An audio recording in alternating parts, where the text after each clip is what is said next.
Salut les athlètes, bienvenue dans ce nouvel épisode du podcast Rox Evolution. Aujourd'hui, on est là pour une interview dans mon tout nouveau studio. Vous pouvez regarder, les lumières, les couleurs sont toutes belles. C'est à Paris-Montparnasse. Si vous avez envie de tourner, le lien il est dans la description, juste en dessous. Je dis ça comme ça.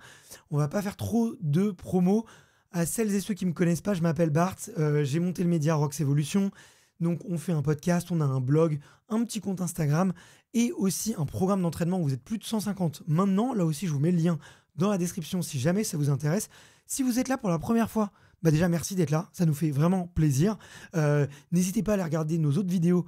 Ça, probablement, si vous êtes là, c'est que les autres vous plairont aussi. Et puis si à la fin de la vidéo, ça vous a plu, un petit like, un petit s'abonner. Et comme ça, on peut se retrouver. Aujourd'hui, je suis avec celle qu'on surnomme la reine des burpees. Je m'entraîne avec elle tous les jeudis matins depuis 1 an quasiment. Elle met la fessée à beaucoup de garçons, je peux vous dire. Et pourtant, c'est la seule fille du groupe, souvent. Elle est très courageuse, elle a toujours le sourire.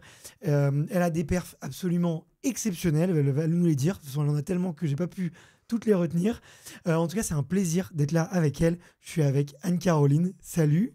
Salut Bart. Comment ça va ? Eh ben écoute, ça va super. Ça me fait très plaisir d'être là aujourd'hui. On dit Anka du coup ? Oui, on dit Anka. Ça date du collège et j'y tiens. Du coup, je m'y suis habituée depuis le temps. Et sur Instagram, c'est Anka Burpee. Non, j'ai changé du coup. Maintenant que je suis un peu dans les professionnels, j'ai mis Anka Charpentier, qui est mon nom de famille, pour qu'on puisse me retrouver plus facilement. Okay. Mais oui, ça a été Anka Burpees pendant un temps. Ok, bah écoute, merci d'être là, ça me fait trop plaisir. Merci. Tu vois, je disais un peu la même chose avec Hugo juste avant. On s'entraîne ensemble et puis on n'a pas le temps, tu vois, de creuser un petit peu. Et puis moi, je vois, j'ai beaucoup progressé grâce à vous, mais à vos côtés, de voir comment vous entraînez, de voir l'intensité que vous mettez et tout. Mais on n'a jamais le temps. Du coup, à chaque fois, je suis essoufflé, donc on n'a jamais le temps Il n'y a pas de pause. de se rencontrer. Donc je suis content d'avoir une petite heure avec toi aujourd'hui. Ouais. D'où tu viens, Anka ?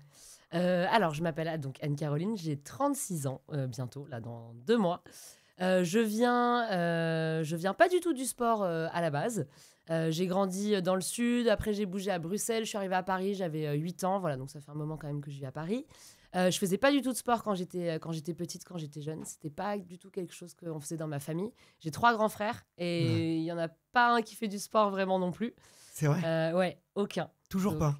Toujours pas. Alors, très doucement, on s'y est mis un petit peu à faire des étirements, un peu de ci, un peu de ça, du vélo et tout. Mais non, c'est pas du tout dans notre famille. Donc, c'est vrai que moi, j'ai pas du tout été élevée là-dedans. Okay. J'étais plutôt en mode sortie, jusque tard le soir, à faire beaucoup la fête quand j'étais plus jeune. Et je me suis mise au sport vraiment à partir de mes 26-27 ans. Okay. Donc j'ai commencé assez tard, j'ai commencé avec du petit body pump, du body attack comme tout le monde à la salle de sport et j'avais jamais foutu les pieds sur un plateau de muscu. Et t'avais quel âge à ce moment-là ? J'avais 26-27 ans, ouais à peu près. Donc voilà, ça a duré pendant 1 an ou 2 et j'ai commencé vraiment à faire du sport à mes 28 ans. 28, wow. Ouais, donc okay. Assez tard. Ça, c'est un message d'espoir, quoi. Ouais, franchement, les gars, tout est possible. Parce que ouais, ça va faire 8 ans que je fais du sport seulement et j'en suis là où j'en suis aujourd'hui, quoi. Et en plus, aujourd'hui, t'es coach ? Aujourd'hui, je suis coach, ouais. À quel moment, tu faisais quoi comme métier et à quel moment tu t'es dit, tiens, parce qu'à 28 ans, j'imagine que tu travailles ouais. ou vraiment fin d'études, tu vas nous dire, mais comment t'es passé de non sportive à ok, je deviens coach et je deviens championne sur Aerox, quoi. Alors, c'est très lié à mon parcours privé, à ma vie perso. En fait, donc j'étais en couple pendant 7 ans avec quelqu'un qui s'appelle Julien, si tu m'écoutes. Donc, avec Julien, qui lui était très sportif. Et je bossais en fait dans une entreprise, je bossais dans le marketing de mode. Donc, rien à voir avec aujourd'hui. Et j'étais pas du tout bien dans mon travail, je me sentais pas bien, je faisais que la teuf tout le temps. Enfin, j'avais pas vraiment en fait de visibilité à long terme, je tournais un petit peu en rond. Et en fait, il m'a dit, écoute Anka, t'as la chance de pouvoir ne pas travailler pendant 1 ou 2 ans, profites-en pour te recentrer sur toi et trouver vraiment ce que tu veux faire de ta vie. J'ai refait un master en art contemporain, moi j'aime bien les études, j'ai fait Hippocagne, j'ai fait un master en marketing et donc là j'ai fait un master en art contemporain pour le plaisir parce que j'aime bien les études, j'adore apprendre. Donc du coup j'ai fait ça. Et en même temps de ça, en parallèle, donc j'ai commencé à me mettre vraiment au sport, où il m'a un petit peu forcé à me mettre à la course à pied. Au début, j'ai détesté ça, mais genre, c'était vraiment horrible. J'habitais dans le 6e, donc je faisais des tours du Luxembourg, mais la langue pendante, c'était vraiment l'horreur. Et petit à petit, le goût est venu au fur et à mesure. Tu vois que tu progresses, c'est quand même cool. À côté de ça, j'ai fait du kickboxing. Je me suis beaucoup blessée, donc du coup, je me suis recentrée plutôt sur la course à pied. Je faisais toujours un peu les cours-co, tout ça. Et en fait, à ce moment-là, on a décidé d'avoir un enfant. Donc moi, dans ma tête, c'était acté, je ne vais pas travailler, je vais m'occuper de mon enfant. Enfin, ma vie, elle est faite comme ça. Sauf que ça ne s'est pas du tout passé comme je l'espérais. J'ai jamais eu cet enfant avec Julien. On a fait 4 ans de FIV, donc un parcours assez intense psychologiquement et émotionnellement, et aussi hormonalement parlant. On a fait des FIV, on en a fait plusieurs coup sur coup qui n'ont pas marché. Peut-être quand même pour dire, peut-être aux hommes et aux femmes qui ne connaissent pas, sur une FIV, on t'injecte beaucoup d'hormones pour que tu sois plus fertile. Ouais, c'est ça. Pour que tu produises plus de follicules, et après on te prélève les follicules. Donc c'est quand même, sur la physiologie de la femme, certaines le vivent plutôt bien, d'autres moins, mais en tout cas c'est quand même impactant. C'est impactant. C'est très impactant. Tu as des variations d'humeur. Parfois, tu peux prendre du poids pour certaines. Moi, j'ai eu de la cellulite qui est apparue, malgré tout le sport que je faisais. Tu as des gonflements. Enfin, voilà. Et puis, tu as des heures précises à lesquelles faire les traitements. Par exemple, tu peux avoir... Moi, j'ai eu un déclenchement. On te dit à quelle heure il faut que tu fasses telle piqûre pour déclencher le truc. À 4 heures du mat. Donc, tu dois mettre ton réveil pour faire ta piqûre. Enfin, voilà. C'est assez intense. C'est assez prenant. À côté de ça, les gens c'est pas facile quand on est dans les proches, en fait, mais c'est vrai qu'on se sent très seul dans ces parcours-là parce que on se sent un petit peu incompris, on n'a pas envie de saouler tout le monde avec ça. D'un autre côté, tout le monde nous dit « Oui, mais tu sais, il faut pas trop y penser ». Alors ouais, c'est sympa, mais c'est un peu compliqué quand tu as des heures précises tous les jours pour faire des trucs, que tu dois faire 3 prises de sang par semaine. Enfin bref, donc c'était un truc assez lourd. J'ai fait 2 FIV coup sur coup qui n'ont pas marché, donc j'ai fait une petite dépression. On est parti à la campagne pendant 2 semaines, je voulais voir personne. Et en fait, le seul truc qui m'a vraiment sorti la tête de l'eau, c'est de faire du sport. J'allais faire du sport tous les jours. C'était vraiment le moment où je me reconnectais à moi, je me retrouvais, je me sentais bien. Et à partir de là, à commencer à cheminer dans ma tête, à me dire, mais attends, si moi, ça m'apporte ça dans tout ce que je vis en ce moment, pourquoi est-ce que je ne pourrais pas l'apporter à d'autres ? Et du coup, j'ai commencé à me dire, à réfléchir un petit peu. Voilà, le sport, c'était toute ma vie. C'était devenu toute ma vie. Et j'avais tout arrêté, les sorties, la clope, l'alcool, tout pour me concentrer sur les FIV. Et donc, voilà, je me suis dit, mais j'ai envie de le partager avec d'autres. Et je me suis dit, est-ce que je ne deviendrais pas coach, en fait ? Donc, au début, un petit peu, tu vois, timide à me dire, est-ce que vraiment je peux devenir coach ? Est-ce que je mérite de le devenir ? J'avais peur d'avoir le syndrome de l'imposteur, tout ça. Puis je commence à en parler avec mes proches qui me disent « Mais oui, bien sûr, en plus, tu as envie d'aider les autres, tu as envie de donner ce message aux autres femmes, c'est génial et tout. » Et donc, j'ai commencé à me renseigner et j'ai trouvé la formation dans laquelle je voulais rentrer, donc de coach. Ça, c'était juste avant le Covid, le premier, le 1. Parce que j'avais rendez-vous le jour du confinement numéro 1 avec mon maître de stage, enfin mon responsable de formation, et que du coup, ça a été un petit peu décalé. On a quand même fait la promo pendant le Covid au mois d'octobre au lieu de septembre. Donc, c'était 2020, du coup. Ouais, 2020. 2020, c'est ça. Donc, 17 mars. Ouais, c'est ça. 17 mars, j'avais rendez-vous. Et donc, je ne savais pas ce que j'allais devenir. On ne savait même pas ce qu'on allait faire le mois d'après. Et donc, j'ai commencé en octobre. Voilà. Donc, j'ai fait toute ma formation. Ça a duré 1 an. J'ai fait la double option coaching perso et option cours collectif. J'ai eu mon diplôme. Et donc, du coup, j'ai commencé à enseigner tout de suite. Bon, ça, si ça, c'est pas du storytelling. Voilà. On rigolait, là, s'il y a des sponsors qui nous écoutent, des histoires comme ça. C'est le moment. Il y en a pas 2. J'en connais des histoires. Hein. On a entendu des histoires. Et il y en a pas beaucoup, mais waouh, exceptionnel. Ok, donc franchement, partie de très loin. Partie de zéro, quoi. Partie de zéro, ouais. Et t'as fait des courses un peu, t'as couru, parce que quand même, attends, tu vois qu'on se le dise. Moi, depuis la première fois où on s'est entraînés ensemble, ça devait être il y a 1 an et demi. Ouais, à peu près. À peu près. Déjà, à ce moment-là, tu avais un niveau stratosphérique, tu vois. Je trouvais. Donc, pour moi, je suis pas ridicule. Hein. Non, pas du tout. Mais t'avais un niveau exceptionnel. Là, je te vois progresser à une vitesse folle encore. À quel moment, toi, est-ce qu'il y a des moments, tu vois, ou des premières courses, ou des premiers efforts où tu t'es dit « Ah, en fait... franchement, je me débrouille bien, quoi, pour quelqu'un qui n'avait jamais fait de sport. » Alors, c'est ça, moi, c'est marrant, c'est que j'ai beaucoup couru pendant un moment. Je courais 3-4 fois par semaine, mais j'avais jamais fait de compète. Parce que j'avais ce truc, j'ai pas grande confiance en moi non plus. Donc, je me disais, je suis pas capable de faire une course ou une compétition, c'est pas pour moi. Donc, en fait, moi, je me faisais mes petits entraînements tranquilles dans mon coin. J'adore me mettre des grosses cartouches, hein, ça, voilà, c'est un peu mon truc. Je suis très cardio à fond et tout. Je bossais dans une salle qui s'appelle Midtown, où c'était que des cours ultra intenses, machin. En gros, voilà, on se tabassait pendant 1 heure. Donc, moi, j'avais ça. À côté, j'allais courir 3 fois par semaine. Je faisais un 8 km, un 10 et un 15, tu vois. Voilà, c'était En mon mode truc. endurance fondamentale et... J'avais pas de chrono, en fait je le faisais vraiment au ressenti, enfin voilà, je me poussais un petit peu quand même, tu vois, je voulais tenir mes allures, je courais à 4,30, 4,15, j'étais contente et ça me suffisait en fait de faire comme ça. Et puis je me suis inscrite à des courses, je voulais faire le semi, les 20 km de Paris. Je me suis inscrite 2 fois, les 2 fois j'ai dû reporter parce que j'étais en FIV, donc finalement je pouvais pas le faire. Une autre course que je devais faire pour une asso pour laquelle je bossais, j'ai pas pu la faire parce que j'étais aussi en FIV, donc ça m'a un peu aussi, tu vois, donc je me suis concentrée plutôt sur ça. Et à côté, je faisais mon sport, mais voilà. Je savais pas que ça t'empêchait à ce point-là de faire des compétitions. C'était pas recommandé. 20 km, quand même, c'est engageant. Et en fait, une fois que tu as la FIV, pendant 2 semaines, il faut que tu restes un peu tranquille avant de faire ta prise de sang pour savoir si l'embryon, en fait, s'est accroché ou pas. Donc, forcément, tu vas pas te secouer et faire un peu n'importe quoi pendant 2 semaines. Ouais, puis j'imagine aussi qu'il y a des histoires de sécu, de remboursement, de trucs. Et Ouais. si tu dis coucou, j'ai fait n'importe Ah bah quoi zut, pendant ce moment-là, c'est pas... on t'accompagne plus, quoi. T'es limité à 4 FIV qui sont remboursés. Et après, libre à toi de continuer autant que tu veux, si tu veux, pendant X années, quoi. Mais c'est très cher aussi, c'est très coûteux. Ça nous a coûté beaucoup d'argent aussi.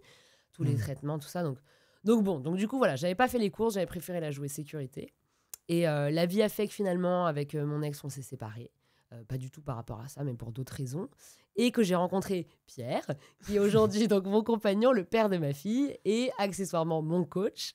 Et quand on s'est rencontrés, moi j'ai fait ma promo de coach avec Max Villa, donc qu'on connaît bien, qui est le directeur France d'Aerox aujourd'hui. Mais à l'époque, on était tous les deux dans notre promo. Et puis, je l'avais vu poster des trucs un peu sur Insta, sur l'Aerox. Je me disais, tiens, c'est quoi ce truc et tout? Jamais entendu parler. Qu'est-ce que c'est? Je l'avais vu, il était allé à Stuttgart, je crois, un truc comme ça. Je me disais, mais qu'est-ce qu'il fait? Et puis, je regarde ces trucs et on commence à en parler avec Pierre. Et je dis, putain, moi, ça me dirait bien de faire ce truc. Ça a l'air... Il y a des burpees, il y a de la course à pied. Il n'y a pas des exos trop compliqués en mode crossfit que moi, je ne maîtrise pas forcément. C'est pas très lourd. Vas-y, on le fait. Et lui aussi, en fait, il avait vu... Enfin, on s'est rendu compte qu'on voulait le faire tous les deux. Donc, on s'est dit, allez, vas-y, on fait la prépa et on fait le premier ensemble à Barcelone.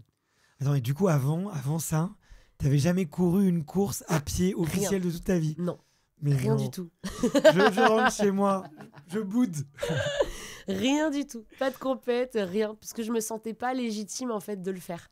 Parce que j'avais commencé le sport tard. Quand je suis arrivée dans ma promo, j'avais un peu l'impression d'être la touriste, quoi. Moi, j'avais jamais fait de muscu, tout ça. Enfin, tu vois, c'est... Voilà. Mais t'étais capable de courir 15 bornes à 4,30 du kilo. Oui. Oui. Non, mais tu sais, moi, ma grande question dans ma vie, c'est qu'est-ce que je serais devenue si j'avais fait du sport jeune? Parce que franchement, c'est quand même... tu sauras jamais. C'est ce qu'on dit, tu vois. C'est ce qu'on dit, que tu construisais beaucoup de ta base jeune, aérobie et anaérobie jeune. Hein, mais comme quoi, il faut des contre-exemples. Exactement. Il faut des belles histoires. Donc, du coup, on fait Aerox Barcelone avec Pierre pour la première fois. Alors, à l'époque, on avait vraiment une grosse différence de niveau sur le run. Donc, c'est vrai que, tu m'excuseras, Pierre, pendant la course, j'ai fait un peu du surplace, je l'ai attendu, je faisais des allers-retours, tout ça. Donc, j'étais un petit peu frustrée de la course parce que je savais que je pouvais faire mieux. Mais du coup, ça m'a déclenché un truc à me dire, en fait, je peux le faire toute seule. Ce que j'aurais jamais fait avant, j'aurais jamais fait un Aerox toute seule. Enfin, je me sentais pas capable, tout ça. Ouais. Et donc là, on ressort de là. Je le regarde et je lui dis, je vais en faire un toute seule. Il m'a dit oui, je m'en doutais. Donc du coup, je m'inscris à mon premier à Rotterdam 2 mois plus tard. C'était au mois de mai 2023. Aerox Rotterdam. Je finis en 1h09 en open et je fais première. 2e overall, mais première de ma catégorie. Ce qui aujourd'hui n'arrive plus de faire 1h09 et d'être première de sa catégorie. Si, en Corée ou en Inde. Oui, voilà.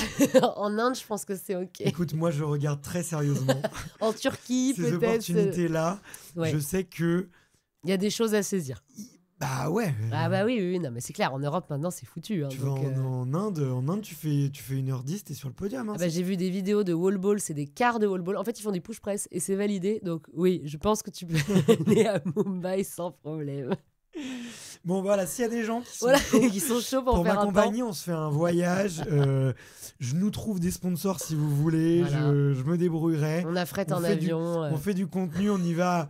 Pas plus de 3, hein. Pas plus de 3 par catégorie d'âge. Voilà, on se laisse ses chances et on est bon. Mais voilà, mais je suis sérieux. Bref, on revient à notre discussion. Du coup, donc je me qualifie pour les championnats du monde qui sont la semaine suivante. Donc je dis bah non, en plus on avait un mariage. C'était quand ça 2023 au mois de mai. En gros, c'était la dernière course avant les championnats du monde qui était à Manchester. Manchester, ok. Ouais. Du coup, bah moi, je me dis incroyable, mais je peux pas. On a un mariage la semaine prochaine et tout. Et puis, je mets un peu de temps à me remettre de cette course. Je me dis, c'est bizarre quand même, je suis très fatiguée. J'étais enceinte. Je ne le savais pas. Parce que pour moi, on m'a dit pendant des années que j'étais fertile, qu'il n'y avait aucune chance que je tombe enceinte naturellement. Enfin voilà, tous les médecins m'avaient dit ça. Donc pour moi, c'était même pas imaginable que je sois enceinte. Et là, donc je me dis, quand même, je suis fatiguée, le café me dégoûte, c'est bizarre. Je me dis, bon, je vais faire un test. Et là, enceinte. Bingo. Donc là, incroyable, danse de la joie, en même temps très perturbée parce tu vois que... qu'on peut quand même... Donc on peut vraiment tout faire, hein. Tout peut arriver quoi. Mais du coup, stop l'Aerox. Donc je suis enceinte, j'étais enceinte pendant l'Aerox Rotterdam de 2 semaines, je crois, un truc comme ça. Donc du coup, voilà, je fais ma grossesse. J'accouche fin janvier, le 29 janvier 2024. Et mon premier Aerox... J'ai fait un Aerox enceinte aussi de 6 mois, quand même, avec Pierre, du coup, qu'on a fait à Milan. Donc ça, c'était sympa. J'ai arrêté... merci de le dire. Franchement, c'est très cool. Mais bravo, parce que tu vois, c'est un sujet, des fois, qui est tabou. L'activité, la grossesse. Oh, oui. Pendant très longtemps, il y avait beaucoup de fausses croyances. Ouais. Beaucoup de gynéco-hommes qui aussi... moi, mon gynéco-homme qui avait plus de 60 ans, pour lui, c'était yoga, piscine, basta. Et j'ai eu la chance de tomber sur une sage-femme jeune, sportive, et qui s'y connaissait un petit peu, et qui m'a donné son autorisation. J'ai évidemment demandé l'autorisation avant de le faire. Il y a des stations que j'ai pas faites. J'ai pas fait les sleds et j'ai pas fait les farmer carry parce que c'était trop engageant au niveau du ventre. Donc ça, c'est Pierre qui a pris le relais. Mais c'est vrai que je me suis retrouvée à me dire, est-ce que je peux le faire ou pas ? Et il y avait aucune info. J'ai cherché sur Internet, sur machin, des blogs et tout. Je trouvais rien. Quoi, dans les règles du... Dans les règles d'Aerox déjà. Et aussi, est-ce que quelqu'un a déjà fait un truc comme ça ? Parce que si ça se trouve, je vais arriver, ils vont me dire, mais pas du tout, madame, qu'est-ce que vous faites ? Et je tombe sur une Américaine qui l'a fait toute seule aux États-Unis, une malade mentale. Elle l'a fait à 8 mois de grossesse. Et elle a fait toutes les stations. Bon, alors, c'est une athlète pro, attention, qui est suivie par une équipe et tout ça. Mais je me dis, c'est possible au final. Donc, je me mets ça en objectif pendant ma grossesse. J'ai couru jusqu'à 6 mois, en fait, jusqu'à ce que je fasse l'Aerox, parce qu'après, c'était un petit peu désagréable. Et du coup, ça nous a fait un super souvenir avec Pierre, quoi. Enfin, c'était génial. Et en fait, j'ai croisé plein de gens le jour J qui sont venus me voir en me disant « C'est génial ce que tu fais, bravo et tout, c'est super. » Et c'était que du positif et des super bonnes réactions. Donc, c'était vraiment trop cool comme souvenir. Bon, écoute, trop bien, félicitations. Ouais, okay. Ça c'est... Voilà. Donc c'est allé vite, quoi. Et t'as pas fait ces championnats du monde-là t'as laissé tomber vu que t'étais enceinte? J'étais enceinte et puis c'était la semaine d'après. Enfin, c'était pas du tout prévu. Et on avait un mariage ce week-end-là. Enfin, il y avait pas de chance, quoi. Ok. Donc, comment... Donc tu fais ton Aerox en double pour t'amuser. Ouais. T'accouches, tu prends, te connaissant, quelques journées de congé maternité. Voilà. Quelques jours, j'ai pas dit mois ou année, hein. j'ai dit vraiment quelques jours. Comment t'avais envie de revenir rapidement du coup sur la compète? Là, tu savais que t'étais... j'avais envie d'en découdre. J'avais eu une victoire en 1h09. Je savais que j'étais capable de beaucoup plus. Et j'avais qu'une envie, c'était de revenir, quoi. C'était la guerre à nouveau, quoi, d'y retourner. Donc, j'ai pris mon mal en patience parce que j'ai accouché donc fin janvier. J'ai repris le sport en mars. Et j'ai fait tout un processus de réathlétisation pour la course à pied. Tu l'as fait comment ça? J'ai pris la clinique du coureur. J'ai fait comme si je revenais d'une blessure en fait. Parce que j'ai eu une longue rééducation du périnée. Parce qu'au-delà de tout le sport que je faisais, j'avais un périnée tout pourri. Donc je suis partie vraiment de zéro. Et ensuite j'ai fait donc 1 minute de marche, 1 minute de course. Après j'ai augmenté 2 minutes, 2 minutes et ainsi de suite. C'était long, c'était pas très marrant. Mais au moins, je me suis pas blessée et j'ai fait ça intelligemment. Je me suis dit, j'ai le temps. Le premier Aerox que je faisais, c'était au mois d'octobre, en duo avec Pierre. Donc j'avais accouché en fin janvier. Je reprenais en octobre. Donc j'étais large sur ma prépa. Donc je me suis dit, je vais faire ça intelligemment. Donc j'ai fait tous mes entraînements, voilà, ma réathlétisation. J'ai repris au fur et à mesure, tout ça. On a fait en duo à Nice en octobre 2024 avec Pierre. Et je reprenais solo à Paris, Porte de Versailles, en novembre 2024. Un mois après. Un mois après.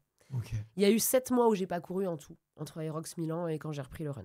Okay. Donc là, rien du tout. Donc j'étais un peu stressée à me dire, oh là là, est-ce que je vais retrouver, est-ce que ça va aller et tout.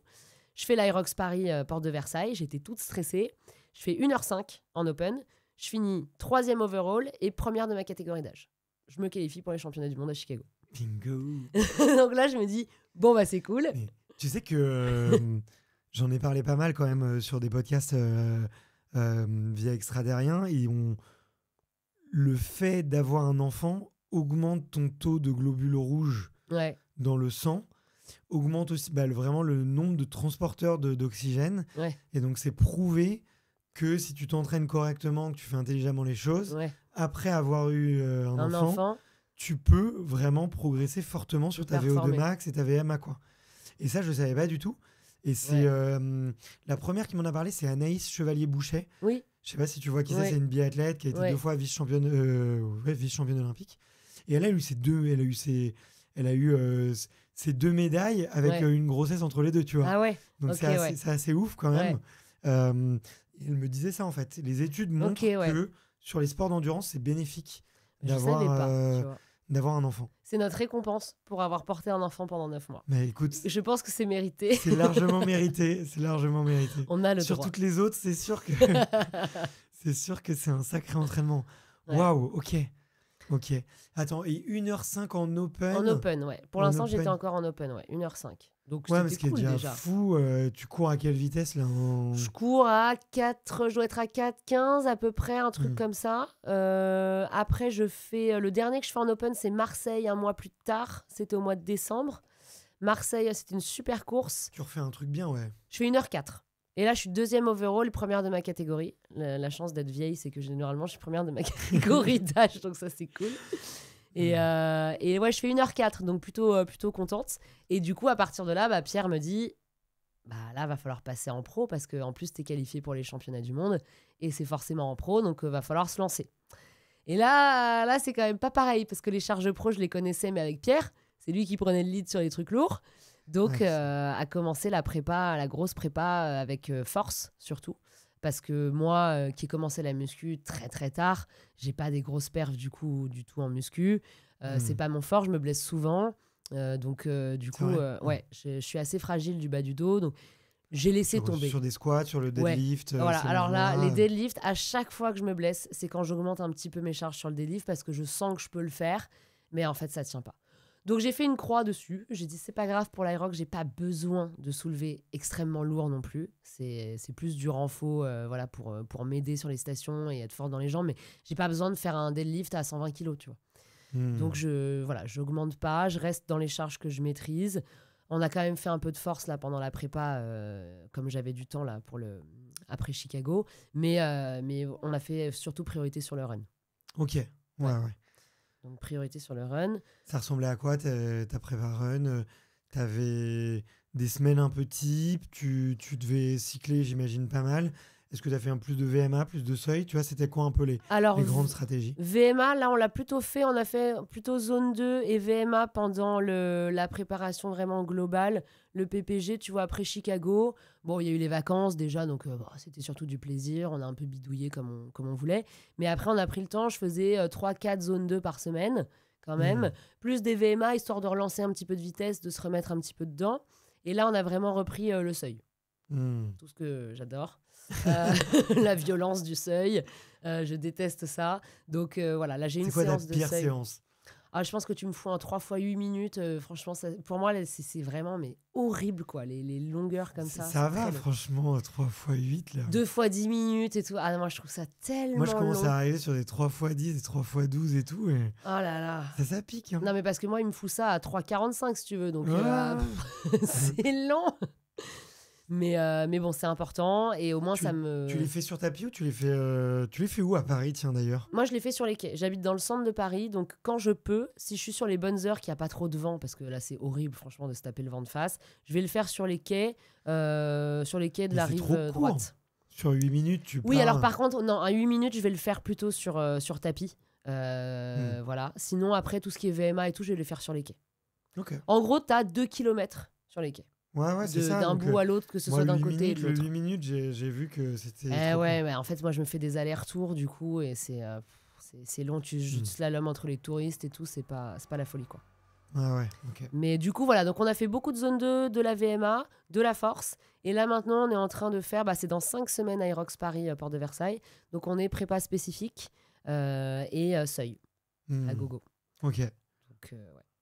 C'est assez intense là, ça reprend fort le rythme. J'ai été un petit peu en fait retardée dans ma prépa là parce que j'ai fait mes premières courses officielles. Ouais. Un 10 km le 31 août que j'ai fait en sub 40 minutes. Donc j'ai été trop contente. J'ai fait 39-21. Et mon premier trail aussi que j'ai fait la semaine dernière, 22 km. Ok. Donc ça y est. Donc ça a un peu retardé le truc, mais j'ai kiffé, c'était cool. Elle a fait son premier Aerox avant le premier 10 km. Oui, mais parce que je voulais faire un 10 km en sub 40, donc c'est pour ça que j'ai attendu. C'est bon, j'ai plié maintenant. T'aurais pu faire mieux, non? J'aurais pu faire mieux si j'avais fait une prépa. J'ai pas du tout fait de prépa. On sortait de vacances, c'était le 31 août. J'avais couru un peu pendant les vacances, mais plutôt en zone 2. Je l'ai fait, j'avais un pote qui m'a payé. Donc voilà, donc je pense que si je faisais une prépa vraiment pour le 10K, j'aurais en 38, j'irais chercher en dessous d'un 39 minutes. Ouais. Ok. Mais franchement, la reprise, elle est dure. Je sais pas pour toi, moi, je fais beaucoup de VMA cet été. Ouais. Un peu de seuil quand même, tu vois, j'ai bien dû me faire 5-6 séances, un peu comme ça. Et après, que de la force, tu vois, tranquille, sur le banc ou avec derrière une barre à squat. Et là, de me remettre sur les ergos, remettre de l'intensité et tout. C'est dur. Ouais, c'est dur. Et puis, je me rends compte que c'est des séances qui te pompent quand même beaucoup, beaucoup, beaucoup d'énergie. Ouais. Et même si, je sais pas pour toi, tu vois, mais une bonne grosse séance de VMA, genre un 10 x 500, ou même plus, tu vois, genre, j'ai fait quoi? Le pire que j'ai fait, je crois, c'était 3 blocs de 3 blocs de 8 fois 30 secondes. Ah ouais, ça c'est dur ça. Bah tu vois, je suis pas autant claqué après ça que quand les séances du jeudi matin où on se fait des simus conditioning Aerox pur, quoi, tu vois. Ouais. Moi, c'est vrai que la reprise du condi, la première séance, on a fait un format que j'adore. Ça va être genre 3-4 AMRAP de 10 minutes. Tu vois. J'adore moi ce format-là. Ouais. Et en fait, je fais ça. Mais j'ai même pas fini le dernier. Ça m'arrive jamais. Hein. Et là, vraiment, ça m'a fait douter. Je me suis dit, oh là là, j'ai tout perdu. C'est la cata. Je suis nulle. J'arrive même pas au bout et tout. J'étais éclatée. Alors que j'avais bouffé des seuils et tout. Hein. Mais ça m'a pas, nerveusement parlant, ça m'a vachement plus impacté. Parce que j'avais pas touché à un ergo, une station. Et j'avais pas fait du non-stop comme ça. Tu vois, enchaîner les stations, le run, les relances, les burpees broad jump et tout. Waouh, c'était hyper violent. Donc ça m'a fait un peu douter et après Pierre m'a dit mais non, mais il m'a rassuré comme il fait toujours. Il m'a dit c'est normal, on va remettre progressivement. Donc je lui ai demandé de me faire plutôt des petits formats, de me faire des petits AMRAP, des petits condis de 15-20 minutes plutôt en fin de séance pour progressivement me remettre dedans et pas me prendre une grosse claque qui me dégoûte, tu vois. Mais ça c'est une bonne idée, c'est une bonne stratégie, tu vois, parce que moi je préfère parce que sinon je trouve que dans la tronche, hein. Tu perds en confiance, déjà, je trouve. Ouais. Et tu doutes et t'es pas bien, t'es pas fier de toi. Enfin, voilà, il y a tout un truc, je trouve, assez négatif de se foutre tout de suite une grosse cartouche où t'arrives pas à la tenir. Et du coup, voilà, j'ai fait pendant une semaine à me rajouter petit à petit des petits condis de 20 minutes. Voilà, en fin de séance, je fais une séance jambes, je me tape 20 minutes de condis sur les jambes. Et au moins, t'es capable, tu te sens bien et puis tu reprends petit à petit le rythme. Ouais. D'avoir une vraie transition, quoi. Et pas avoir un bloc... force VMA endurance et endurance, d'un seul coup, boum, seuil. La violence, c'était trop violent, quoi. Donc moi je l'ai fait comme ça. Je vais te prendre cette stratégie là parce que c'est vrai que des fois je fais des transitions un peu sèches. Ou peut-être étalées sur 2 semaines et je pense que 2 semaines c'est pas assez, ça. Tu vois. Tu vois en fait comment tu le sens. Moi je suis vachement au ressenti maintenant et du coup voilà, j'avais juste besoin de ça pour me remettre dedans et me sentir bien. Ok. Du coup c'est ton mec qui te fait ta prog. Oui. Ok. Et ça se passe bien. J'ai émis aucune Mais hypothèse. il y en a qui supportent pas. Moi, c'est vrai que ça me va parce que parfois je râle, beaucoup je râle, mais je suis le plan parce que je vois que ça marche. Donc je lui fais confiance. Et du coup, là, à 5 semaines d'une compète, ta semaine, elle ressemble à quoi? Là, on a réduit. J'avais 3 séances de renfo par semaine. Là, on a réduit à 2. Une lower, une upper, tout simplement. Et on va se faire en plus donc un seuil, une VMA quand même. Si on peut, un deuxième seuil et un gros condi.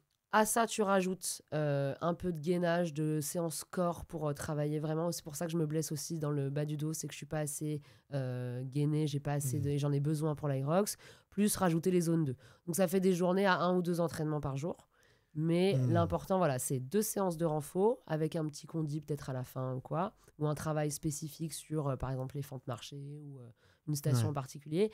Un gros condi, la grosse cartouche de la semaine, seuil VMA, voilà ce qu'on aime, et si possible un deuxième seuil.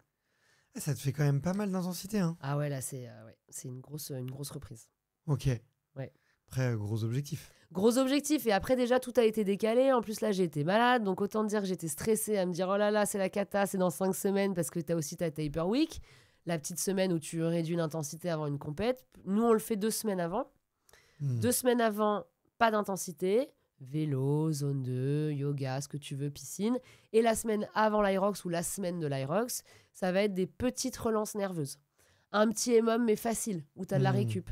Peut-être un petit run avec 5 fois 100 mètres à l'allure Aerox. Ce genre de choses, juste pour relancer un petit influx nerveux. Ok, ouais. Donc ça s'étale quand même sur 2 semaines. Donc, ouais. Mais la semaine de taper, tu vois, je suis toujours très curieux de tu vois, j'ai acheté des programmes américains où ils expliquent un peu comment ils font et c'est très très différent, tu vois. Ouais. Il y en a qui gardent l'intensité mais qui font que baisser le volume. Moi, je vois quand même que j'ai besoin de baisser l'intensité, tu vois, pour vraiment recharger et tout. Je trouve que ça reste très empirique et très personnel. Oui, il y en a qui font pas du tout ça ou qui se prennent peut-être juste 2 jours. Moi, c'est vrai qu'on travaille par cycle. On va se faire 3 semaines vraiment très intenses. Donc, je vais avoir 3 semaines très intenses. Ma taper week, elle va tomber pile dans la semaine du coup, genre où je vais ralentir et je vais en avoir besoin parce que mon corps... Moi, généralement, je me connais maintenant. Je peux tenir 3 semaines hyper intenses avec du seuil de séances par jour, machin. Il y a un moment, mon corps, il me dit stop. Il me dit ralentis, j'ai quand même une vie à côté, je suis maman, j'ai plein de trucs à gérer. Donc, on fait coïncider pour que ça tombe sur cette semaine-là. Du coup, je me repose. Alors, moi, généralement, au bout de 2 jours, déjà, j'en ai marre, mais voilà, je m'y tiens, j'essaye. Et après, je fais ma petite relance. Et du coup, j'arrive à l'Aerox, je suis pleine d'énergie et prête à envoyer, quoi. Ok. Pas blessée, du coup, en pleine forme et il n'y a pas de souci.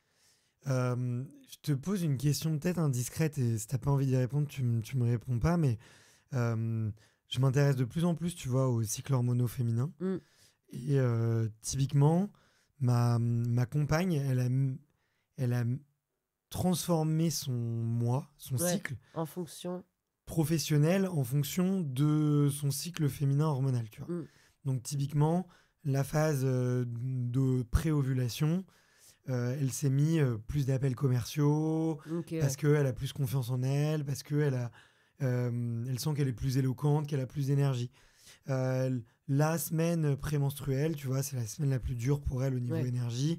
Donc elle fait des trucs, comptabilité, machin. Et il y a une autre semaine où elle se sent un peu plus créative et tout. Et du coup, là, elle se met à beaucoup écrire, faire plein de trucs comme ça, tu vois.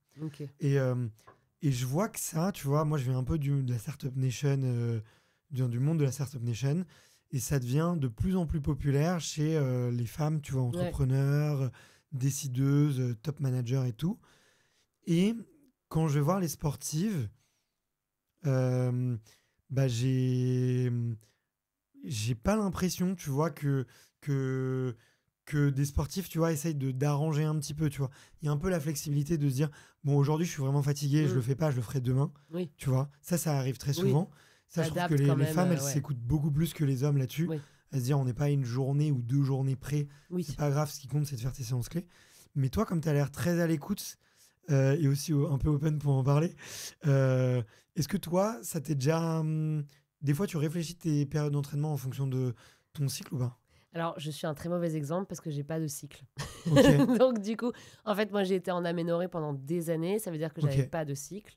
Et depuis que j'ai été enceinte, j'ai eu des cycles, mais j'ai pris une pilule qui fait que j'en ai pas. Donc, D'accord, du ok. coup, en Ok. fait, moi, c'est vrai qu'il y a des Ah, t'as une moments. pilule qui coupe tout? Ouais, j'ai une pilule qui coupe Et tout. sportivement, tu te sens mieux? C- j'ai pas vu, en fait, c'est que j'ai pas vu de différence. Après, c'est vrai que parfois, on en parlait avec Andy, qui est mon nutritionniste. Il me disait, tu devrais essayer de noter les jours où tu sens une fatigue, parce que même si t'as pas de cycle, t'en as quand même un, ton corps il travaille quand même. Donc, il m'a dit, ce serait intéressant d'essayer de repérer les périodes où tu te sens un peu moins bien, où tu es plus fatigué. Est-ce que c'est lié à ça ou est-ce que t'en fais trop et tout? Ce que j'ai évidemment pas du tout fait, mais que je devrais faire, c'est sur ma to-do list pour voir s'il y a un lien ou pas et savoir aussi un peu où j'en suis, quoi. Ok. Mais Parce que oui, maintenant, tu peux même le mettre sur les montres. ouais, ouais, ouais. Tu peux aller assez loin là-dedans. Ouais. Ok. Faudrait, en fait, là, j'avais quand ils m'ont perdu ma valise quand je suis partie à Chicago, donc j'ai pas pu prendre ma pilule pendant une semaine. Donc du coup, bah, j'ai attendu d'avoir un cycle et qui est jamais venu. Donc je suis revenue en aménorrhée. Enfin, en gros, je sais pas du tout où j'en suis du coup, parce que t'attends Ok. d'avoir un cycle en fait pour reprendre ta pilule, pour savoir où t'en es et voilà. Mais du coup, je navigue Ok. à vue. Bah, tu sais jusqu'à encore il y a quelques semaines, je savais pas que la pilule qui coupe les cycles existait, tu vois. Donc, Ah oui, ouais, ouais. et c'est en marrant, c'est en parlant avec une athlète de haut niveau, donc Clémentine Geoffrey. Ouais. Et en fait, il y avait quelqu'un dans la salle qui parlait de ces pilules-là et qui disait en fait, le simple fait de plus avoir la charge mentale du cycle, elle disait que Ouais. rien que pour ça, ça valait le coup Ah ouais, ça valait le coup pour elle, tu vois. Alors, je sais qu'il y a des gynécos qui vont dire, oh là, quelle oui, catastrophe. et qu'il y en a qui vont dire c'est pas naturel, machin. Moi, c'est vrai que c'est aussi une question. En fait, c'est tellement des années sans que du coup, là, tout d'un coup, tu me dis, enfin, j'ai passé 5 ans sans avoir de cycle, quoi. Donc, c'est-à-dire que tu me dis maintenant, j'en retrouve un. J'ai un peu la flemme parce que c'est vrai que ça influe quand même vachement. Et c'est toute une orga, tout un truc. Enfin bon, donc j'ai préféré couper court à ça. Ok. Bon, bah, comme quoi on peut péter le feu et avoir Voilà. une super énergie et tout. Mais non, mais je sais que c'est un vrai sujet, tu Ouais, vois, bien sûr. la santé hormonale des sportives. Ouais. Et c'est difficile, tu vois. Il y a des filles qui se mettent au sport, qui se mettent un peu à perdre du poids et qui, d'un seul coup, n'ont plus Ouais. leurs règles. Ouais. D'autres qui, à l'inverse, bah, tu vois, ça va leur redéclencher. Enfin, tu vois, c'est. Ah oui, non, mais en fait, c'est tellement propre à chacune. Enfin, c'est comme une grossesse. Tous ces trucs-là, c'est totalement différent d'une femme à l'autre, quoi. Donc, chacune a sa façon de réagir. Son corps réagit différemment. Enfin, c'est très propre à chacune. Ok, mais c'est pour ça que je voulais te demander si toi, tu pouvais composer l'entraînement. Vu que je sais que tu as un gros volume d'entraînement, je me demandais si tu faisais. Si tu jonglais un peu avec ça. Après, ça dépend aussi, tu vois, si tu as des gros maux de ventre ou pas. Enfin, tout ça influe. C'est sûr que moi, si j'ai vraiment mal au ventre et tout, bah, je vais faire de la muscu ce jour-là où je vais pas trop forcer et t'adaptes ton entraînement en fonction de ça, quoi. Parce que, Oui, ça voilà. arrive quand même d'avoir mal au ventre certains jours.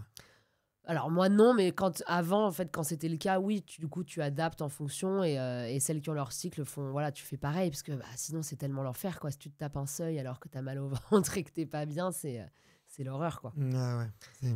Donc ouais, ça fait partie des petits trucs en plus à gérer. Ok, écoute, merci de partager ça et en tout cas d'être transparente là-dessus. Je pense que ça peut apporter beaucoup de valeur à certaines femmes qui vont nous écouter. Donc là, tu m'as dit un peu comment tu réglais un petit peu ton entraînement. Ouais. L'objectif, c'est de se qualifier au championnat du monde, Bien sûr. de gagner Paris. Bien sûr. Alors en fait, je t'avoue que j'aimerais gagner Paris pour ensuite être tranquille pour le reste de ma saison. Parce que j'ai des gros objectifs cette année. Je vais faire une course par mois déjà, ce que j'avais pas fait l'année dernière. Sur Aerox. Ouais. Et je vais faire 2 courses par Aerox. Ce que j'avais pas du tout fait l'année dernière. Tu veux faire des duos? Ouais.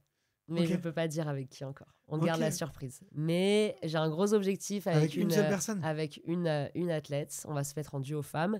Et on aimerait beaucoup aller chercher les élites 15. Et je pense qu'on a un gros truc à faire, à jouer. C'est sûr que moi, les élites 15, si tu veux, c'est un objectif que j'ai en solo, qui est possible, mais il faut faire beaucoup de courses. Le système de qualification, c'est faire le max de courses pour avoir la moyenne de tes 2 meilleurs temps. Et à partir de là, tu rentres dans la qualification pour faire une major. Il y a 4 courses majors par an. Et si tu es dans les 3 premiers des majors, tu es en élite 15. Ok, il y a des systèmes de roll down, si jamais il y en a une qui se blesse, qui machin, qui truc et tout. Mais pour être qualifié dans les majors, le truc, c'est que donc il y en a 4 par an.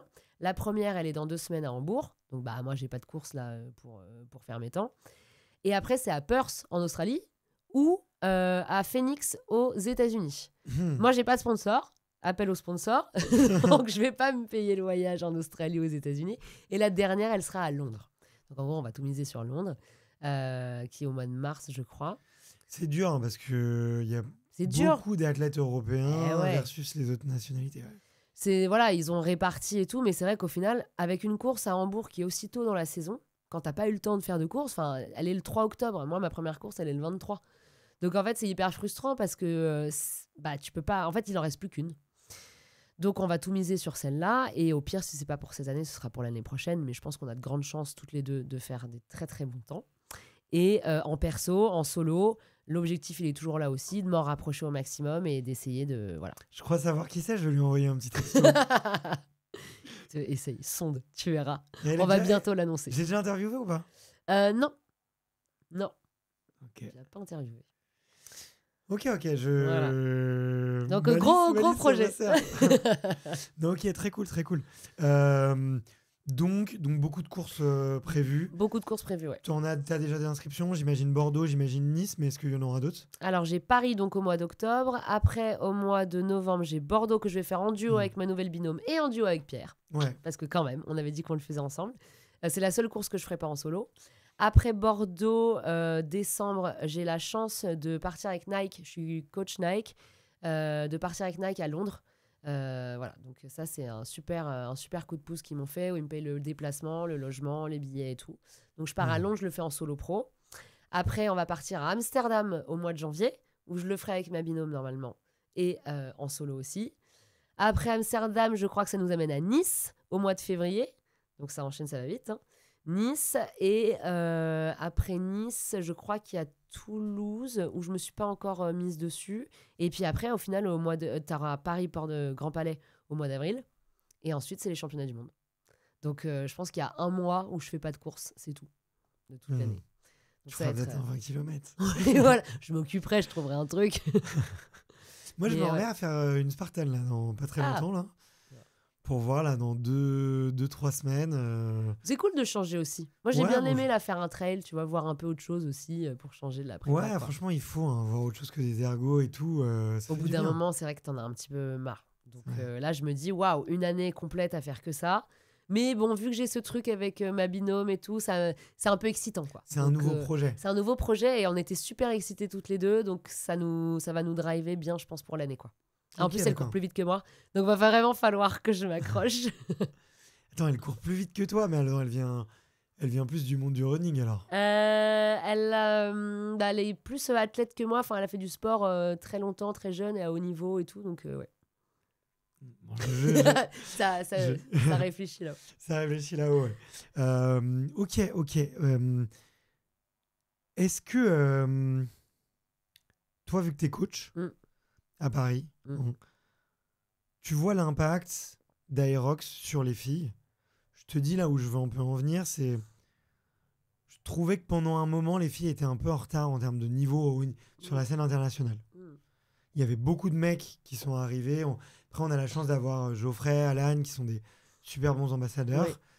Et je me disais, mais ça, c'est pas normal que, tu vois, sur des podiums à Paris ou sur des podiums à Nice ou à Bordeaux, il y avait la moitié d'étrangères, tu vois. Ouais. C'était un peu... oui, c'est clair. C'est pas je me disais, c'est un peu dommage, quoi. Ouais. Est-ce que toi, tu vois que ça a changé est-ce que, déjà, d'où ça venait un peu, selon toi, ce petit retard, tu vois? Est-ce que ça faisait un peu peur? C'était un peu l'image trop CrossFit qui était encore présente? Ou manque d'envie de compétition? Et est-ce que tu vois que c'est en train de changer quand même? Je vois que tu fais pas mal de trucs avec des groupes avec des super... je sais pas comment ça s'appelle, les girls... Les Aerox Girlies. Les Aerox Girlies, tu vois. On n'est pas invités. Et non, c'est pas pour vous. Ouais. Mais est-ce que tu sens que ça évolue? Parce que tu vois, moi je le dis à toutes mes copines qui courent. Encore hier, j'étais je change de club d'athlètes. Ouais. J'étais moi je suis le moins bon des garçons, mais je suis avec les meilleures filles, tu vois. Ouais. team 40-38 au 10K, tu vois. Et je suis là et je leur disais, mais les filles, Mais si vous arrivez sur Aerox, vous allez taper des podiums, vous allez taper des top 10. Ouais. Ah, mais ça me fait peur, et non, faut que je fasse de la muscu. Je lui dis, oui, mais en 6 mois, 1 an de muscu, tu auras très vite rattrapé ton niveau et tout. Et ouais, les filles, elles avaient peur, elles n'avaient pas envie. D'où ça vient, ça? J'ai mis plein de questions un peu en l'air, là. Non, mais je vais trouver un fil. Mais... je pense qu'effectivement, les filles, elles ont peur de cet aspect muscu, de se dire, oh là là, même si je cours, voilà, il faut que je porte des trucs lourds, nanana. Bon, ça a changé quand même. Les charges open sont quand même accessibles. Je pense que ça a changé, mais c'est sûr que Aerox, quand c'est arrivé en France, ça a vraiment commencé en France l'année dernière, en octobre à Porte de Versailles. Avant, c'était, moi je me souviens, tous les Aerox que j'ai fait, on faisait des voyages, des week-ends en fait. On faisait des week-ends, donc c'était plutôt à l'étranger. C'est il y a 2 ans maintenant. Ouais, il y a 2 ans, pardon. Donc c'était plutôt à l'étranger. Oui, parce que je l'avais pas fait, j'étais enceinte à ce moment-là. Donc c'était à l'étranger. À Londres, il y a une énorme communauté Aerox. On l'a vu au championnat du monde quand on a fait les délégations. Alors la France, attention, on était beaucoup. Forcément, les Allemands, c'est de là que ça vient. Et les Anglais. À balle d'anglais, que ça. Donc ça vient de ça. Et après, c'est vrai que les nanas, elles veulent faire des temps, elles veulent faire les courses et tout. Donc pareil, elles se déplacent pour pouvoir suivre un peu les Aerox. Donc c'est pour ça que tu as beaucoup d'anglaises sur les podiums. Beaucoup d'allemandes. Les italiennes et tout. En fait, on bouge tous de week-end en week-end pour aller faire des compètes, quoi. Donc ça, c'est sûr que ça bouge pas mal. Après, moi, je trouve que il y a un truc que j'ai adoré là quand je donne mes cours Aerox. Il y a des binômes qui se sont formés. Qui se connaissaient pas avant, des filles qui se sont mises ensemble, parce que tous les cours que je donne à Aerox dans la salle où je suis, je les mets en binôme. Donc parfois tu viens avec une copine ou un pote et parfois tu connais pas et tu arrives tout seul et donc je te mets en binôme avec quelqu'un que tu connais pas. Et j'ai 3 comme ça binômes qui se sont rencontrés là et qui du coup se sont dit, 2 filles, qui se sont dit vas-y viens on fait ensemble un Aerox. Et ça, moi, j'adore. Ça mais ça me fait tellement plaisir quand je vois ça, parce que je me dis que en fait, le message, il est passé, quoi. Je leur ai donné envie de se tester vraiment, de le faire en vrai et de s'amuser, parce que moi, je leur dis tout le temps, mais amusez-vous. On s'en fout, on n'est pas là pour faire un temps. La première fois, on découvre, on se marre, t'es à 2, tu t'entraides, tu te pousses et tout. C'est fun à faire à 2. Quand t'as pas la pression de faire un chrono ou quoi, c'est marrant à faire, quoi. À 2, c'est trop sympa. Et donc, du coup, ça, je suis super fière de ça. Et c'est là, comme ça, que ça m'est venu de faire les Aerox Girlies, où je me suis dit, les filles, elles ont... toujours, il y a ce truc, encore aujourd'hui, de aller à la salle de sport quand t'es une fille, tu sais pas trop quoi faire sur le plateau de muscu, tu te sens regarder, juger, blablabla et tout. Et elles savent pas trop quoi faire comme prépa, quoi faire comme exercice. Et j'ai fait les Aerox Girlies, donc c'est un événement que je fais 1 fois par mois maintenant. Donc je suis trop contente parce que ça a pris... tout a été booké.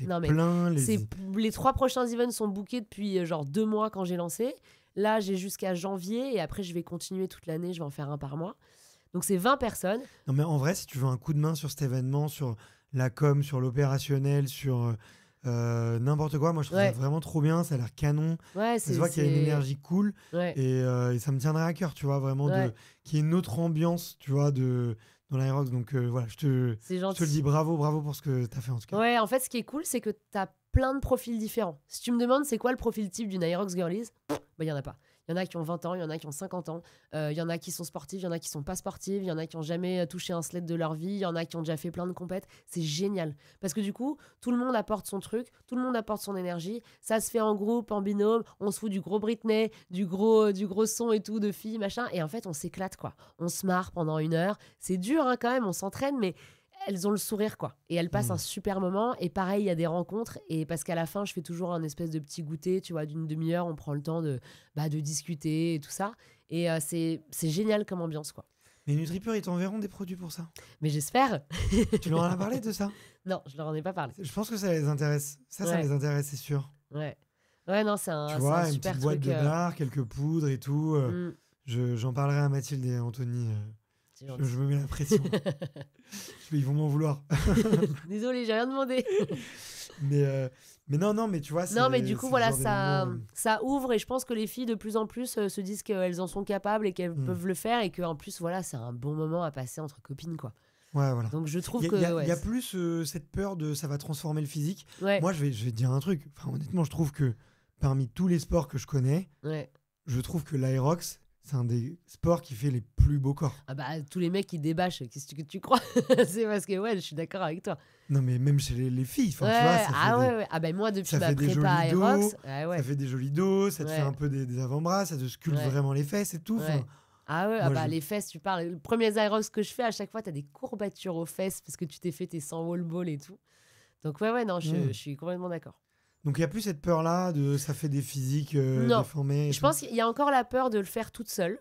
Ça, c'est clair. Mais déjà, je leur dis, de toute façon, moi, je connais pas une personne qui s'inscrit en Aerox et qui a dit « Oh, j'en referai plus jamais ». À chaque fois, forcément, tu vas vouloir le refaire. Donc, soit tu vas le refaire en binôme, et puis au bout d'un moment, tu vas te dire « Allez, je me sens assez forte pour pouvoir le faire toute seule ». En général, c'est comme ça que ça se passe, le schéma, quoi. Ok. Donc, de plus en plus, je trouve que ça se libère. Et tu vois, maintenant, les Aerox, ça dure sur 5 jours. C'est incroyable. Tellement il y a de monde qui vient et qui participe, quoi. Donc, c'est cool. Ouais, bah écoute, félicitations. Trop chouette. Donc, tu les fais à R2 tous? Ouais, à R2 Vendôme. Exactement. Un samedi par mois. Un samedi par mois. Vous avez la salle pour vous. On a tout l'espace là où on s'entraîne, nous, tout le rez-de-chaussée pour nous. J'ai une super photographe d'ailleurs. Ça libérera Pierre de ses après-midi. Mais une nana incroyable et qui a photographié pour les JO. Ok, trop bien. Qui a fait les photographies de la soirée d'inauguration dans le studio chez Stories. Oh, cool. Et elle est spécialisée sport. Et elle a beaucoup couru aussi, donc elle connaît ce monde-là et elle fait de l'Aerox. Ok, voilà. Parfait. Donc si tu veux, je pourrais te présenter si jamais tu veux un peu de contenu. Tu vois, franchement, je t'ai filé. C'est pas mal. C'est pas mal. Ok, trop chouette. Donc, joli programme pour la fin de l'année. Ouais. D'autres programmes. S'il y a des gens qui veulent te retrouver, est-ce que tu fais du coaching individuel? Où est-ce que tu coaches, d'ailleurs? Alors, moi, je coach dans un espace, c'est un studio de coaching qui s'appelle Gmate, qui est dans le 3e, rue Saint-Martin, à côté de la porte Saint-Martin. Que l'individuel, du coup? Ou alors en binôme, en duo. Okay. Je fais pas mal de duos, j'aime bien, des couples ou des copines et tout, ça j'aime bien. Prépa Aerox, forcément. Et après aussi, tout le reste, prise de masse, perte de poids, tout ça, remise en forme. J'ai eu pas mal aussi postpartum, parce que du coup, c'est un public qui me parle aussi maintenant. Et j'accompagne aussi des femmes enceintes et je fais aussi du suivi en ligne. Donc via une application, tu as une appli pour le renfo, une appli pour le run. Tout se met sur ta montre, donc ça c'est assez cool. Ouais. Et ça, je essaie de le développer pas mal, de faire le suivi en ligne. Ok, d'accord. Ok. Ouais. Je voulais te terminer un peu avec ce sujet, c'est le sujet de la nutrition. Ouais. Tu disais que tu es passé par Andy Magnusson, c'est ça? Tout à fait, lui-même. Qui a bossé avec Alan. Avec Alan, avec d'autres d'ailleurs. Avec Hugo aussi. Avec Hugo aussi. Ouais. Théo aussi, je crois qu'il... Oui, aussi. Ouais. Pourquoi tu as fait ce choix-là? J'ai fait ce choix-là quand j'ai commencé en pro. Parce que c'est Pierre qui m'a dit tu devrais te faire suivre et tout, parce que j'avais besoin de prendre du muscle. Tout simplement, que je mangeais. T'as pris du poids depuis? En fait, non. Quand tu regardes le suivi qu'on fait avec Andy, donc ça va faire... j'ai commencé pour... du coup, c'était Toulouse en décembre de l'année dernière. Quand tu regardes le suivi mois par mois, mon poids, il a bougé, de 500 grammes, en vrai. C'est incroyable. Mes mensurations, elles ont complètement bougé. J'ai perdu vachement en tour de taille. J'ai perdu en tour de hanche et tout. J'ai pris un peu de fessier, donc ça, j'étais contente. Mais sinon, en fait, tout s'est bien réparti. Et c'est surtout que j'avais besoin de manger plus, de mieux répartir mes macros pour avoir en fait de l'énergie tout le temps. Lui, Andy, c'est un taré des glucides. Il me fout des 300 grammes de pâtes midi et soir parce qu'il me dit il faut que tu aies toujours de la réserve d'énergie. Quand je me fais 2 séances par jour, plus j'ai mon chien, je marche 20 km par jour, je fais ci, je fais ça, les cours et tout. J'ai besoin d'avoir de l'énergie, quoi. Il me faut de l'essence. Et je suis montée jusqu'à, avant Aerox Paris, la Grand Palais, j'étais à 3000 cales par jour. Ce qui est énorme pour une fille, quand même. C'est pas mal. Ça fait beaucoup. Ça fait beaucoup de pâtes. Ça fait beaucoup. Là, on est un peu redescendu, mais là, comme je vais reprendre vraiment la grosse prépa spécifique, on va remonter progressivement et tout. Et c'est vrai que mon poids n'a pas changé, quasiment pas. Mes mensurations sont mieux et je me sens en pleine forme. J'ai augmenté toutes mes charges à la muscu, très facilement en un clin d'œil, quoi. Donc, faut manger, les filles. Voilà, n'ayez pas peur, faut manger. Même les mecs, tu vois, je trouve que aujourd'hui, il y a le français moyen qui est un peu mou. Ouais. Il y a le français qui fait du sport 3-4 fois par semaine pour sa santé, et qui n'a pas spécialement d'objectif, tu vois, ou qui va faire un petit aérox pour pimenter son année, ou à la limite, pourquoi pas un marathon. Et puis, il y a les personnes comme toi. Moi, je me mets dans la même catégorie, mais je suis pas dans le game. Mais tu vois, à faire 2 entraînements par jour. C'est beaucoup, quand même. J'ai eu ce matin, j'ai eu ce soir. Et en fait, je me suis rendu compte, pour avoir été dans les 3 catégories, autant les conseils que tu entends à la télé, 5 fruits et légumes par jour, pas de pâtes le soir, tout ce que tu veux, faire du jeûne intermittent de temps en temps, ça fait du bien et tout. Ouais. Ça marche très bien pour 90% des gens. Oui. Mais à partir du moment où tu te mets la cartouche, les 2 séances de seuil, ta séance de VMA, que tu te fais une doublette dans la journée, c'est plus suffisant, quoi. Tu peux plus. Et en même temps, tu vois, j'essaye de faire attention aussi, tu vois, aux grosses charges de glucides, tu vois, trop de boissons sucrées, trop de trucs. Et moi, j'ai encore un peu de mal à trouver mon équilibre. J'ai perdu beaucoup de poids là, j'ai séché pas mal. Entre, est-ce que je prends beaucoup de boissons d'effort pour avoir des glucides en apport, ou est-ce que je mange plus, tu vois, du riz, des pâtes, mais ça peut provoquer un inconfort intestinal, tu vois. Oui, après, c'est ce que j'allais dire, c'est vraiment propre à chacun. Quoi. Moi, c'est vrai que j'ai un intra-training pour toutes les séances maintenant. Chaque séance, j'ai juste 20 grammes de maltodextrine. Hop, dans ma gourde. Comme ça, je tiens sur la séance. Et je peux te dire qu'il y a des séances seuil, il n'y a plus une goutte dans ma gourde. C'est que de la malto ? Il n'y a pas de fructose dedans ? Non, j'ai que de la malto. Ok. 20 grammes pour moi. Je suis surpris de ça. Ok. On me fait ça. Et après, moi, j'ai ma collation que je prends après ma séance et tout ça. Parce que moi, je déjeune tard, comme tous les midis, je travaille. En fait, je déjeune à 14h. Donc, faut que je tienne. J'ai pris mon petit déj à 7h30. C'est un peu long. Donc, j'ai ma collation. Après, j'ai mon goûter, j'ai mon dîner. Mais en fait, moi, je supporte bien. On a essayé, on a fait au fur et à mesure d'augmenter petit à petit, voir si mon estomac supporte aussi autant de glucides. C'était pas juste d'un coup comme ça, je passais à 300 grammes. Et moi, je digère bien, je métabolise bien, donc pour moi, ça me convient. Après, il y en a, ils vont pas supporter, on va plutôt leur mettre des boissons, des shakers, des trucs avec d'autres choses dedans et tout, parce que manger autant, ça leur pose problème. Enfin, c'est vraiment propre à chacun, encore une fois, comment ton confort digestif et comment tu réagis, quoi. Et t'as pas eu plus faim depuis que tu t'entraînes plus ? Moi, tu vois, typiquement, à un moment donné, j'essayais de faire 2 conditioning par semaine, 2 séances de force, et plus, tu vois, les séances de run. Et je trouvais quand même que ça me prenait... ça me tapait tellement sur le système nerveux que j'avais vraiment faim. Ah ouais, t'as la dalle. Hein. Ouais. Tu vois. Moi, je me souviens d'avoir après dit les séances du jeudi matin, les ah grosses, j'ai faim toute la journée. Faim. Moi, après ça, je m'enquille 2 cours le midi, je finis à 14h, donc heureusement que j'ai ma collation, tu vois. Mais si, moi, je lui disais à Andy, je lui disais, mais j'ai la dalle et tout. Il me disait, mais ça va, t'es à 3000 calories par jour et tout. Mais donc oui, non, t'as des grosses fringales, c'est psychologique, c'est psychologique aussi. C'est psychologique aussi. Et du coup, quand il m'a redescendu mes calories, je me suis dit, je vais crever la dalle toute la journée, c'est pas possible. Je suis habituée à tant, il va m'enlever 400, 500 cales, je vais mourir, tu vois. Et puis au final, tu t'adaptes et en fait, c'est parce que les séances sont moins intenses aussi, donc finalement, ton corps a moins besoin, forcément. Mais c'est vrai qu'au début, j'ai flippé, j'étais là genre, je vais mourir de faim. Tu vois, moi cet été, j'ai exactement eu ça, tu vois, genre j'ai complètement arrêté le conditioning, j'ai fait très peu de force à essayer. Une fois par semaine, je m'amusais, je faisais 200 burpees, tu vois. Mais, voilà. Pour le plaisir. Pour le plaisir, exactement. Et je faisais que courir. Ouais. Et en fait, finalement, certes, tu as une dépense calorique qui est là, mais j'avais pas ces fringales, ces envies un peu de viande, de gras, de manger, tu sais, quelque chose qui va tenir à l'estomac. J'avais plus ça, alors que je l'avais un peu... j'en vais avoir. Ouais, c'est lié vraiment à l'intensité de ton entraînement et tout, quoi. C'est clair. Tu prends des compléments ? Ouais, chez NutriPure. Je prends le matin, j'ai mes oméga 3 avec du collagène. Ça, je prends ça tous les matins en me réveillant. C'est grand verre d'eau, collagène et oméga 3. Je prends donc la malto pour mes entraînements. Et le soir, je prends glycine et magnésium. Ok. Voilà. Glycine, articulation plutôt. Voilà, et en fait, couplé au magnésium, ça t'aide à mieux dormir. Ok. Voilà. Ah, je savais pas. Ouais. Magnésium, je savais que ça aidait le sommeil et que c'était bon. Okay. C'était un nutritionniste qui m'avait dit ça et qui prenait les 2 lui le soir et du coup j'ai fait ça et c'est vrai que ça aide à s'endormir. Tu le prends une demi-heure avant d'aller te coucher. Ok, d'accord. Ça pose bien. J'avais la glycine sur effectivement la partie articulation, mais pas forcément sur la partie sommeil et tout. Ok. Et il y a eu d'autres choses que tu as pu tester par le passé ou... Non, après je prends de la whey pour mes shakers, mais sinon non, ça fait longtemps que j'ai cette routine là et qui fonctionne bien pour moi. J'avais essayé le collagène en barre aussi, mais en poudre, ça me va très bien. Apparemment, il n'y a pas grand-chose dans les bars. Oui, en fait, finalement, c'est pas... Ouais. ouais. J'avais essayé comme ça, c'était pas mal. Et donc, non, c'est tout ce que je prends. C'est déjà pas mal. C'est déjà beaucoup. C'est déjà bien. C'est déjà beaucoup. Ouais. Bah écoute, cool, hein, je crois qu'on a pas mal fait le tour. On a pas mal parlé, ouais.